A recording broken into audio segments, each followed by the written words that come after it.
What's going on, everyone? You're listening to the Asian MMA podcast where we talk about everything and anything going on in the world of Asian MMA. And this episode is brought to you by a lack of transparency in the fight game.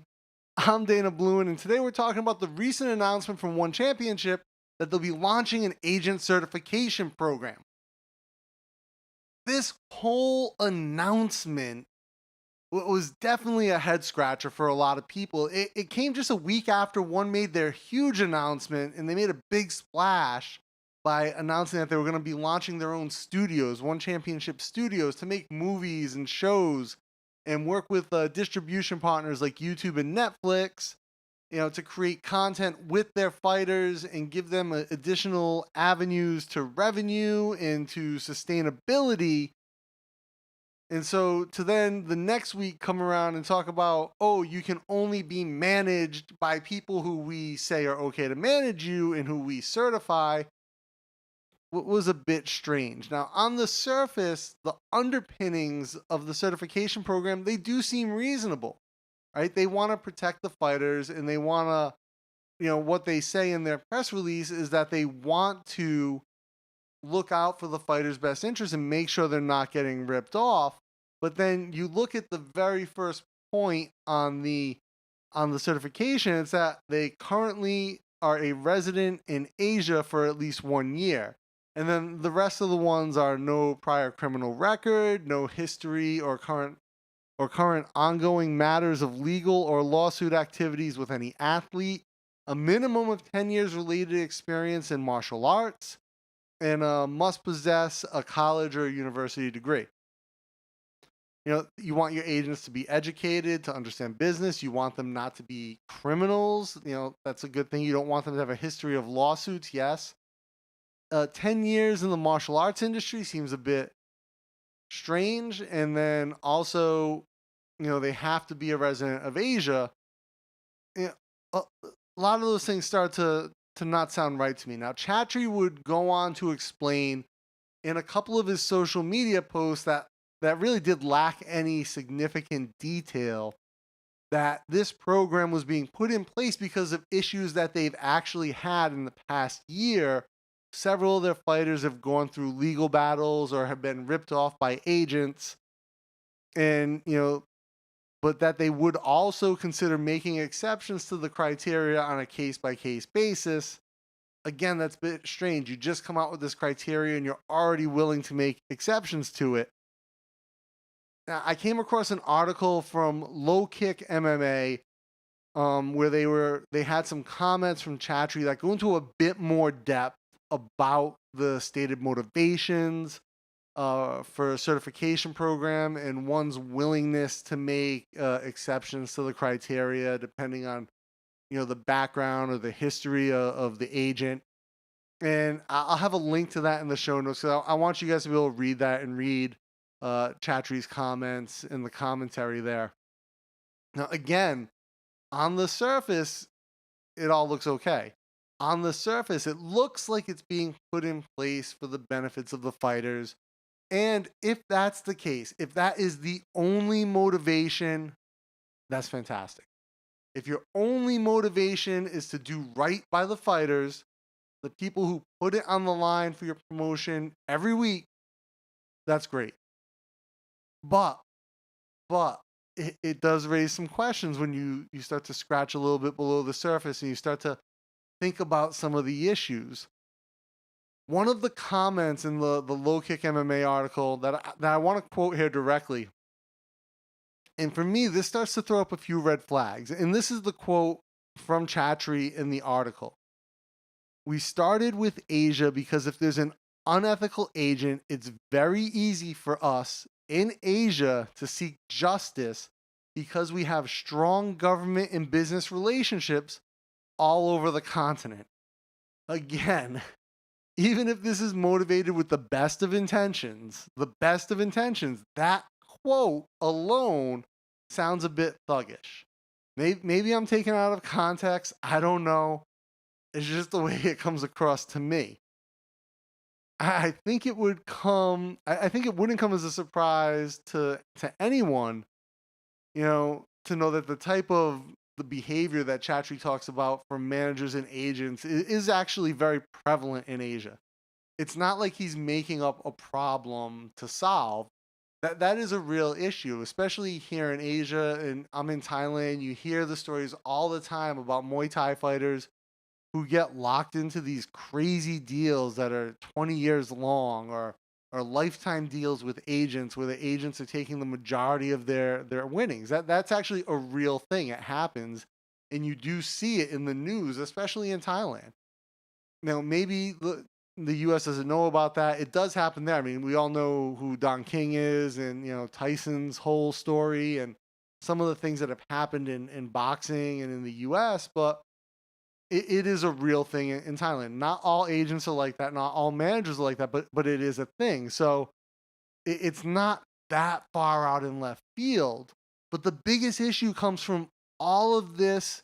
It's that you know one has had too much control over too much control and influence over the fighters and the way they do business, both in and out of the organization. And there's a clear lack of oversight and transparency, and that just makes the waters a bit more turbulent.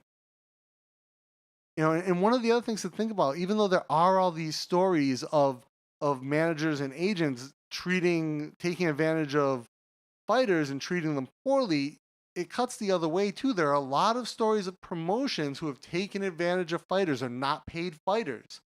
There was a promotion, I can't remember the name of it now off the top of my head, that flew in a bunch of fighters from around the world in Korea, and no one got paid. No one got paid. They put on the show, and then the promoters split, didn't pay anyone. And that is not uncommon. That a promotion, especially a new promotion, will show up and split and not pay people. And then you have the other side of the coin. Of course, we've never heard about one not paying their fighters the contracted amount of cash. They've always, been flush. But I've also known other promotions that have taken a loss just to cover the fighters' salaries, because they understand that, they're working for them, and it's a big risk. And, if you don't get paid, you don't eat. So it goes both ways. There have been promotions that have been involved in shadiness as well. So it's a big mess. Now, I was thinking about this situation. I was doing a lot of research and reading what some other people were writing. And sometimes it's tough to cut through what's PR and what's actual journalism. You know, and try to find try to find the content that really cuts through it. And I found this fantastic article by an MMA journalist named Anthony Walker over on Sherdog. He dives in even further than I'm gonna go in this podcast. He does a fantastic job. And it's an opinion piece. It's a straight op-ed, but his opinions are really based on fact and research. And he highlights some of the big conflicts of interest with the program being, enforced and instituted by the promotion. I'm gonna link to his article down in the show notes. You guys have to check it out. I'm also gonna link to his Twitter. He shares a ton of great information about MMA, so I would really recommend that you check that out as well. Again, those are gonna be in the show notes, so you can find that there. Now, Anthony points out in his article that U.S. sports organizations like the NFL, the NBA, the MLB, all have some type of agent certification program. They all do the same thing. They look at the criteria and they come up with who's going to be able to represent agents based on this. And they have to go through this program to get certified.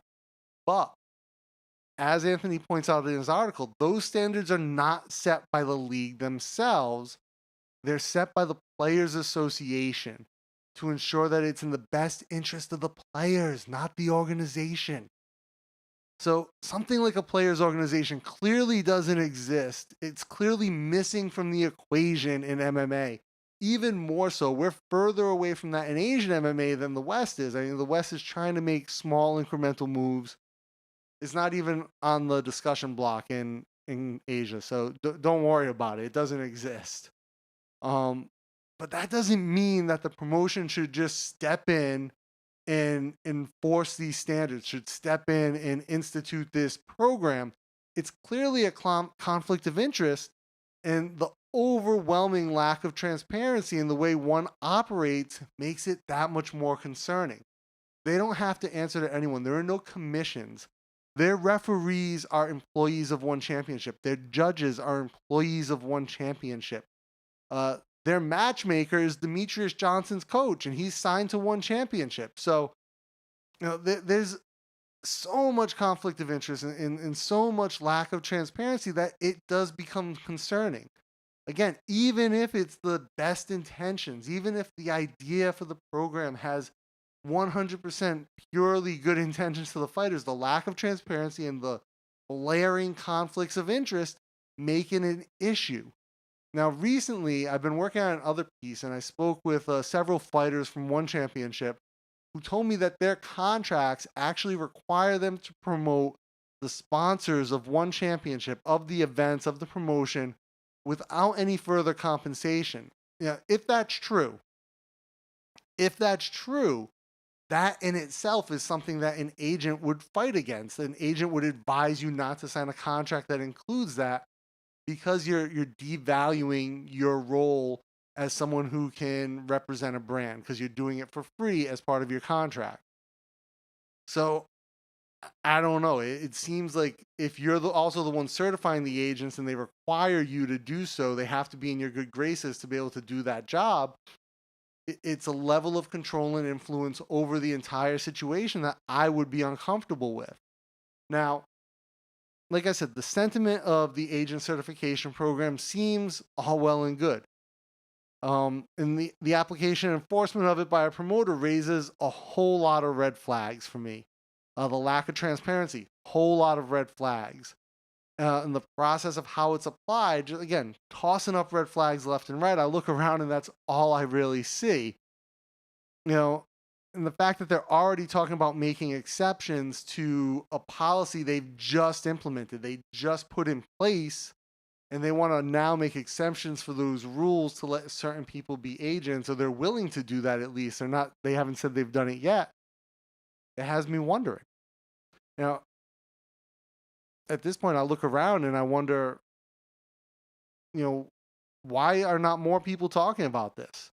I saw a few blips. I found Anthony's article. I found a few other things, but for the most part, it's really kind of just water under the bridge.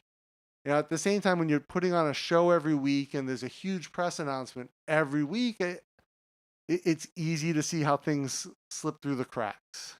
Now, at the end of the day, I think one has done a lot of good, a lot of good for MMA in Asia.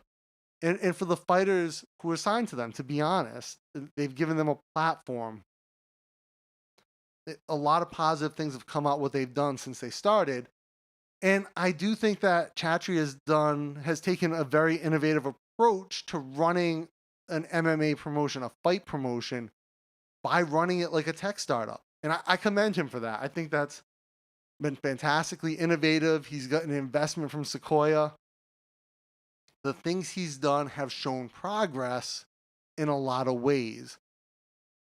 But there's always this looming air of distrust with the promotion based on a lot of their actions, to be honest. And this agent certification policy just sort of adds to that, sort of thickens that air. Now, at the end of the day, this is just my opinion, right? I want to know what you guys think. What do you think about the agent certification program? What do you think about it being instituted by the promotion that the fighters fight for?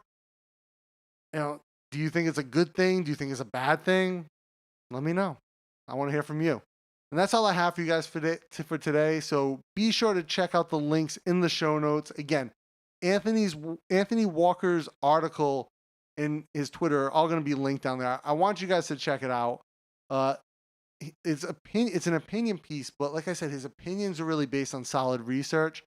And I think his opinions are worth reading and really thinking about, and then using that along with what you know to come up with your own opinions on this, because there's really no right and wrong answer. because of the environment we're in, because of the state of play. So let me know what you guys think. And until next time, check it out.